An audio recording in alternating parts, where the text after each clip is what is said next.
The North Tower, a Novaculata story by Guy Wainick. Part 2. They found him there, half frozen, barely breathing. The mark of the signal rune was still burned into his hand, its glow long gone, its purpose fulfilled. They carried him inside. He did not remember the gates, only the cold, slowly giving way to something softer. He did not see the battle.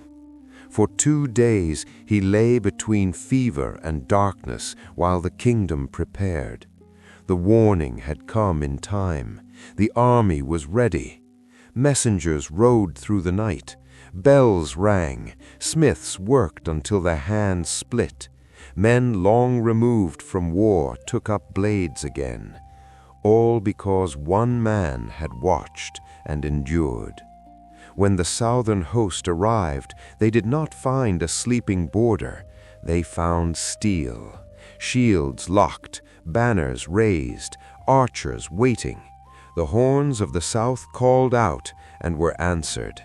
The battle was long, hard, costly. Snow turned to mud, mud turned red, but the line held, and in the end the south broke. They ran. When the soldier woke, winter had settled over the land. Snow drifted across the courtyard stones. He watched it fall, unsure if he had returned or never left. They told him what had happened, that the alarm had been seen for miles, that riders carried the warning faster than any man could run, that the kingdom had been ready because of him. They told him he had saved them. He listened, he nodded, but the words did not settle. He did not feel like a savior, only a man who did what he was told and then what he must. When he could stand, they brought him before the king. The court expected a hero. They saw instead a gaunt man, scarred, hollow-eyed, barely standing. The king spoke of duty, of sacrifice, of quiet courage, of a man who stood alone in a forgotten tower and did not abandon his post, of how one man's vigilance had turned the tide of war. The soldier said nothing. When it was done, he was given gold, land, his service ended. No more towers, no more watch.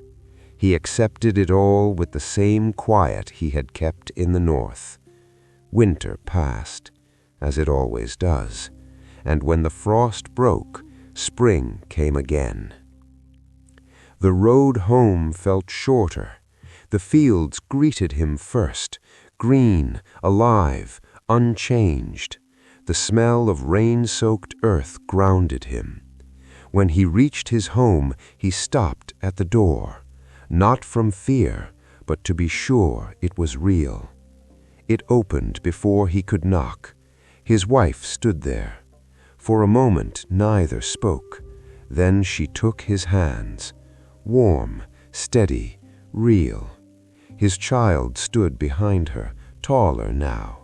Life had gone on without him, as it always does. That night he sat alone with his journal, worn, weathered, a record of a man he barely recognized, hungry, afraid, alone. He dipped the quill and began again. Journal entry. Home. Early spring, 1 year later. I am no longer in the tower. The wind carries soil, not stone. My son laughs. My wife hums as she works. She called me by my name. I had almost forgotten it. I thought I would feel different. Perhaps I do. The silence is lighter here, but it has not left me. Sometimes the wind still sounds the same. Not voices, not anymore, just memory. Life is still a play. We only move from one stage to another. I stood my part. I did not abandon it. Now I will stand this one, not as a soldier, but as a husband, a father, a man who came back. And when the curtain falls, I will know I did not leave my place empty."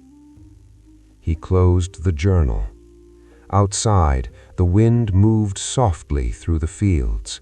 Not a warning, just the world continuing on. And for the first time since the tower, he did not listen for anything more.